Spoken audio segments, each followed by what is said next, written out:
always thought of Dad as a German car guy. When my brother and I were pretty young, he bought and restored a Porsche 356 and became really involved in the local 356 club chapter, even serving as the club president for a few years.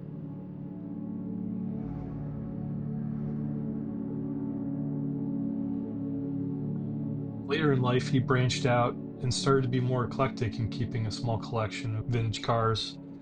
Italian cars became a serious focus, and he had a Maserati for a while, which led to a Ferrari 308, before getting really serious about Alfa Romeos. I know he was drawn to the history of Alfa Romeo, especially the company's significance in early motorsports.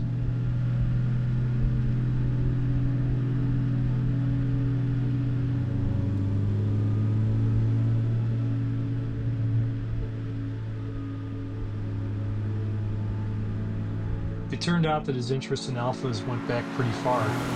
He used to tell a story about a neighbor of his growing up.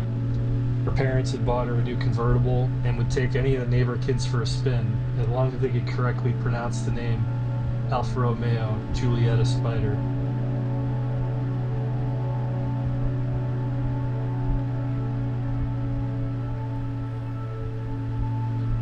This Alfa Spider quickly became one of his favorites as soon as it arrived.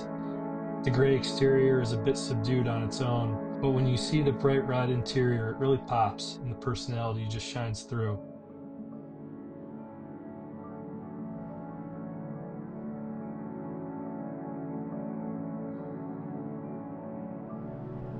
Driving it around town, it's one of those cars that turns heads, just because it's so different to what you see on the road today. It's small and charming, it gets a lot of waves from people just because it's so approachable and inviting.